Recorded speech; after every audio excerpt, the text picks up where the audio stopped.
Okay, so I've had the Chuwi Hi10 Max now for over a month and really impressed with it. Really nice device. Love the backlit keyboard and the way it detaches. I like the kickstand and everything.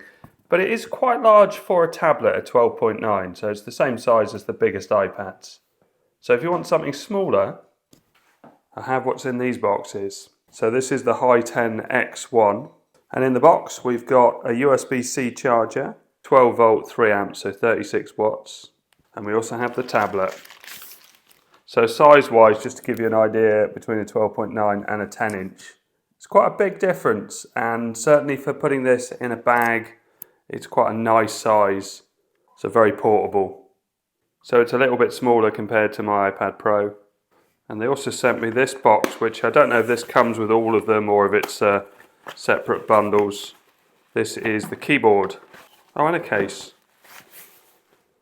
So that's the keyboard with trackpad, and it also comes with like a rubberized case. It's quite thick as well, quite sturdy feeling. So that's just going to pop in there. Oh, and it's got a bit of space, I guess, for cooling or speaker. So it's quite thick rubber, you can see on that edge there. Oh, there's spacing here. And also spacing here for either cooling or speakers. Cut out for the camera. And then the keyboard. It's just like a mini version of the other one. So how does that... Oh, it's got a kickstand again, is it? That's going to explain the thickness. Aha! So this goes the opposite way of the 12.9. So we see the two side by side. This one folds out from the bottom. This one folds down from the top. Let's switch it on and take off this protective screen. Looks like it's got another screen protector on there as well. I guess I'll leave that one on, there's a few air bubbles. So it's not a backlit keyboard, but it's got a reasonable amount of travel. Yeah, the mouse feels fine. 2-finger scrolling works fine. I'm going to have to pick English United States because there is no UK one. Obviously I can change that when the OS is up and running. So it's got an accelerometer in it to switch between modes. So a really nice thing about these Intel tablets is connectivity. So we've got a full-size USB 3 socket, we've got a headphone jack, this is the connector that connects to the keyboard. On this side we've got 2 USB-Cs and also a micro HDMI. And on the top here we've got volume buttons and a power button. So yeah, just nice to see proper connectivity on a tablet. And the keyboard, the magnet is nice and responsive. You really don't have to be that accurate. The kickstand has got an opening in the middle, so you just pull that and it's in place. So let's switch that on and log in. And we can just switch between modes at any given time. And if I tap the Windows key, you can see this comes up and you tap it and tap it again. And the keyboard is up. So here's dual screen using the micro HDMI out to go into this monitor. And so if I grab this, you can see I can pull it over to the other side. And check this out. So what budget tablet can you think of that gives you the option of having 2 extra displays? So proper extended display. You can see I can go to the left here and also to the right. If I was to launch something, I've lost my cursor, there it is. And let's do a search for one of my videos. So this one here, I think the sound will come out of one of these monitors. Yeah, it's coming out of this one because it's connected with HDMI. Obviously all that's configurable. So that's full screen 1080 playing now, but I can also escape from that and I can drag this video from this screen to this screen to this screen. And also I quite like, so if you've got a tab here, so say on this tab, if I do a search for BBC, so if I was to get BBC Sport up, well, let's just go BBC Home, and I can drag this tab to another screen, which I think is quite a cool feature. So let's go right over to this one. And you can see if I launch something on this middle one here, I keep losing my mouse pointer. There you go, that comes up. So true 3 monitor setup from a budget tablet. Very impressive. And in this setup, I've got a secondary monitor which isn't being powered separately, so it's being powered from the tablet with just one USB-C cable. And touchscreen works on both. So you can see touchscreen is working on this, and also touchscreen is working on this one, and they work independently, which is quite cool.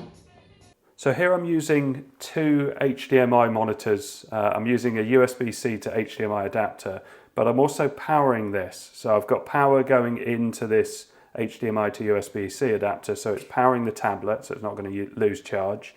And then I've got HDMI going into this monitor, and I'm just using the ordinary micro HDMI to this monitor. So it's a desktop setup that you can just leave connected. What's my battery life currently showing? So it's currently on 88% and it's charging. And if I scroll up and scroll down on this right hand screen, and then I've got the App Store on the left hand screen, and you can see I've got access to all of this, and I can drag it to any one of those screens. Yeah, really impressive. And the fact that you can charge it and use it like a full desktop computer is brilliant.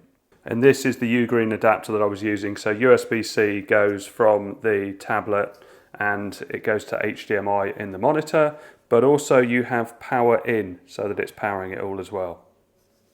I'll put a link in the description to this. Right, let's check the speed of the drive. So this is Crystal Disk Mark 8. So let's hit all and let it do a speed test. Okay, so reasonable speeds from the drive. It's nowhere near NVMe speeds. The way I can compare this, so I did a test on a MeLe mini PC, which came with an eMMC drive which had Windows installed on it. And I compared it to the NVMe drive to show which one was quicker. So the first one I'll show here is the eMMC drive in this MeLe mini PC, and you can see that it's significantly slower than this 10-inch tablet. But when we look at the NVMe speeds, the NVMe is way faster. But it's a reasonable speed, what I suspect to be an eMMC drive in there. Right, let's have a look at their website and see all the specs. And the ridiculously low price, so £159.50. Right, that doesn't come with the keyboard and kickstand, so £183.54 with the keyboard and kickstand. The keyboard for my iPad, well, let's have a look. So even the Logitech one is £200, and I think the Apple one is about £300, £350, something ridiculous like that. So yeah, really impressive price. So let's have a look. What's the best way of showing these specs? So let's go through these images first of all.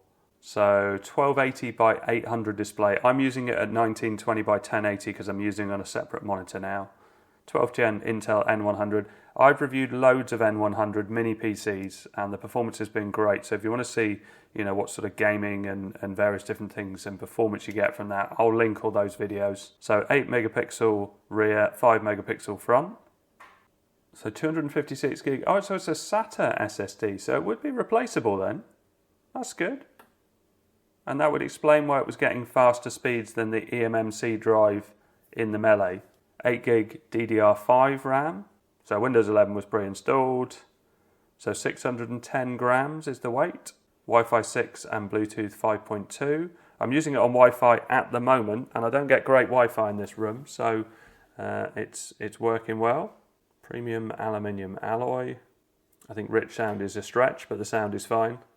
It looks like they do a stylus as well. So they show the 3 modes here and talk about the 256 storage. So 3400 milliamp hour battery. So this is going to be one of the interesting things. I don't know if they tell you how long they expect it to last, but it's certainly not going to be iPad levels of battery life because it's an X64 chip and they aren't as efficient.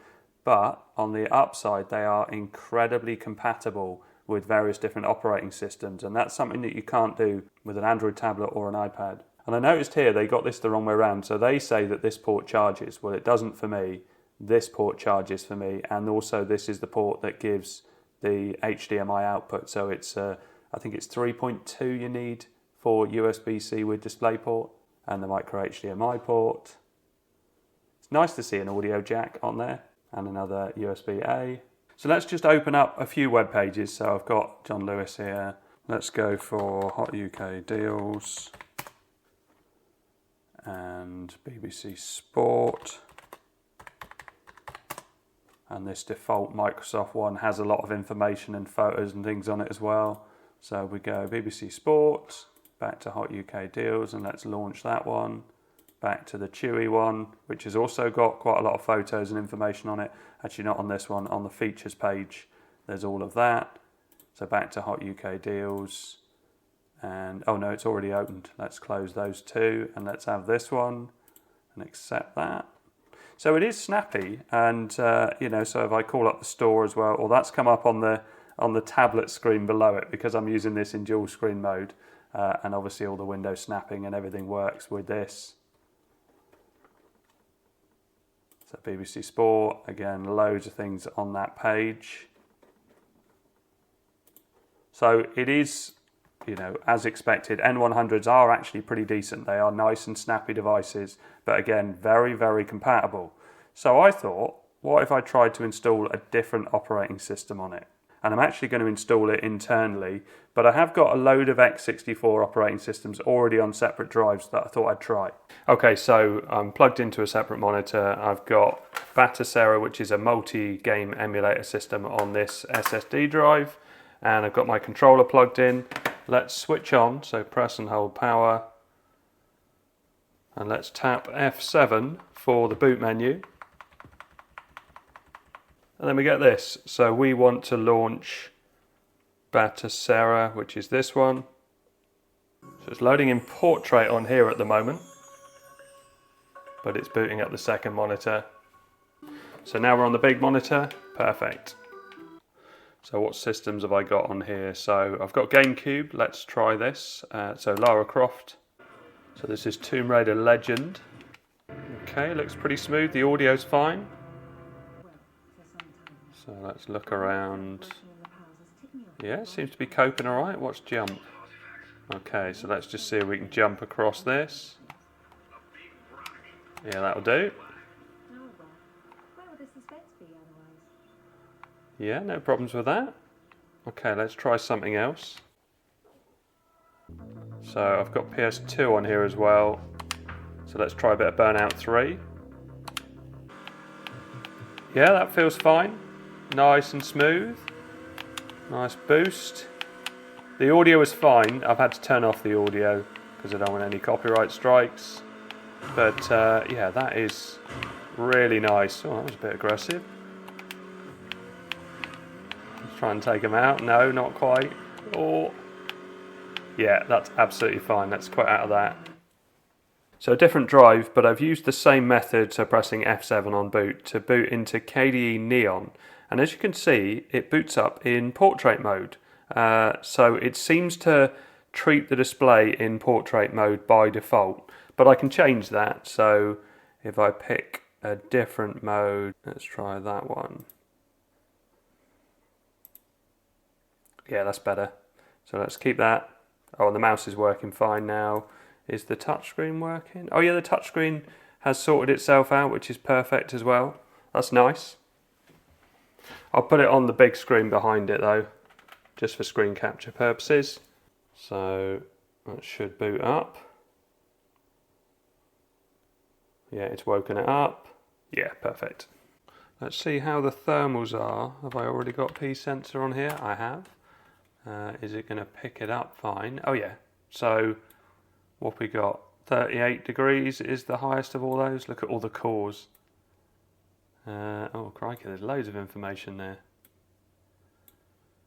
Right, let's close that down. And if we do Control-Alt-T and Neo Fetch. So this is KDE Neon 6.2. You can see host Hi10 X1, Plasma desktop environment, N100 3.4 gig, and we've got 8 gig of RAM. Perfect, all that's working. I have got PlayStation 3 on it. I don't think it works on N100, but I'll try and launch it. Don't know if there's a game in this. I would have used it on another system.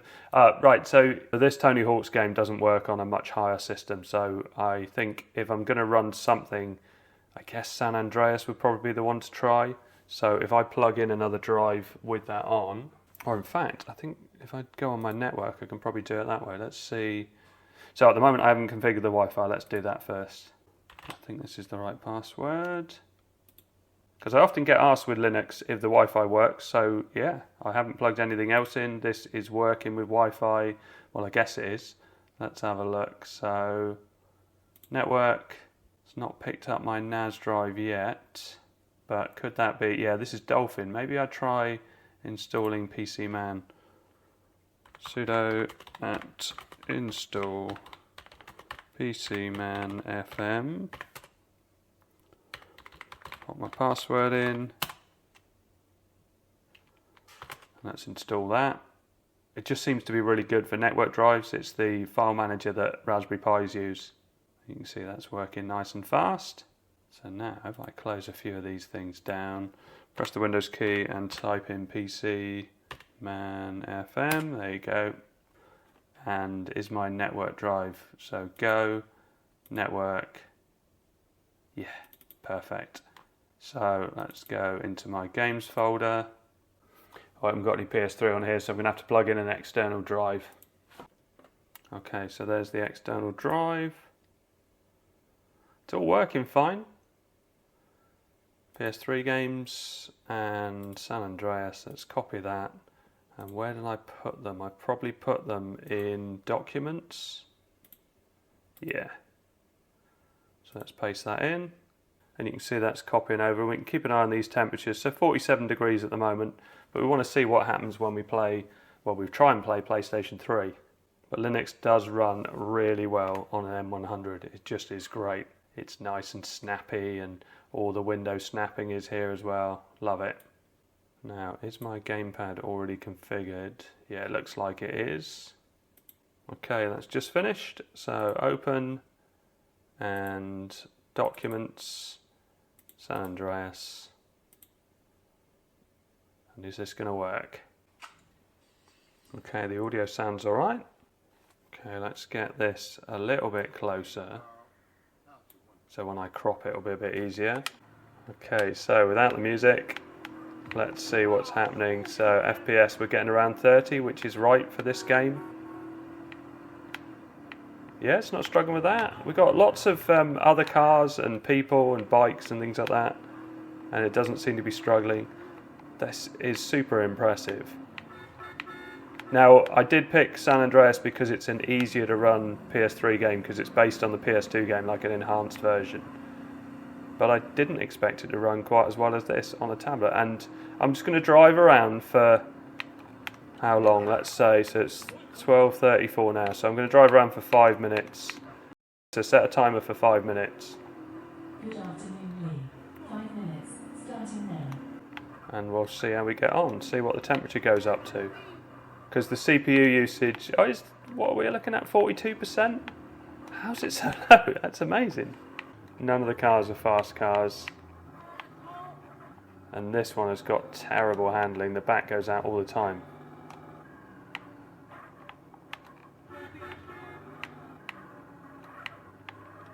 Right, it's coming up to 5 minutes now. My Alexa alarm will go off in a second. There you go. So that is 5 minutes of driving around in San Andreas, and it's just stayed at 56 degrees. Impressive. And there is no fan. It is completely silent. So back in Windows, I thought I'd just try and install FydeOS and see if that works. So FydeOS is the same sort of OS you get on a Chromebook, pretty much, and it supports Android, supports Linux, and it's just really good, and really good on a touchscreen device. So FydeOS, so download FydeOS, FydeOS for PC, 2018 and later. And let's download that. So while it's doing that, I'm just going to download Raspberry Pi Imager, which is here. So download for Windows. That's nearly finished. Let's install that. Okay, so that's finished. Let's pop a USB stick in. This is a 64 gig Samsung bar. Choose OS and use custom. FydeOS and open. Choose storage, and this is the Samsung drive. No optimizations, and yes. And we'll come back when that's all done. Okay, so that's finished. Let's hit continue, close all this down. In fact, just shut down Windows. And let's boot it up. And we're pressing F7 again, so function F7. And we've got the Samsung flash drivers come up. Yeah, it always starts in portrait mode, so it seems to default to that. So it does make it a bit harder, but I suppose I can do this with touch. United Kingdom. So install FydeOS. Convert this device into a FydeOS device next. I will give it a go with multi-boot so we can still keep Windows on there. So that's the main drive. That's the only option. After installation, how would you like to boot FydeOS? Add a UEFI boot option, install. Okay, that was quick. Please shut down your device and then remove any installation media. What happens on first boot? Will it go to Windows or will it go to FydeOS? So it says FydeOS multi-boot A, or just let it go. Yeah, it's booting up from the internal drive. We could pick this bit again. It's picking up Wi-Fi. Oh no, it is there. I was worried it wasn't going to pick up my Wi-Fi, so let's do my main Wi-Fi. So it picks up that I've got a keyboard, that's why it's not giving me the touch. So I'm in, but I have the wrong orientation. So it doesn't seem to recognise the orientation on there. That's a shame. So let's try display settings. So display orientation, 90 degrees. Yeah, there we go, that'll do it. So now the mouse is working and we can disconnect this because FydeOS is a brilliant tablet operating system. So all the apps are here, all the settings and everything are here. So if we went to the web browser, YouTube, and then did LePSP video HDR. We don't want any notifications. Yeah, it just is a really nice touched base OS. Really easy to use, really logical. And even things like battery life is here, look, 98. There you go, 98%, 3 hours 13 left. So battery life is nothing to write home about, but the flexibility is incredible. So it depends what you're looking for from a tablet. You know, if I was going on a long journey, I wouldn't pick this over my iPad. But if I want to be able to play around with various different operating systems, I want to be able to use Linux, this is a great option. Okay, so I hope all this helps. Thanks very much for watching. Please like and subscribe.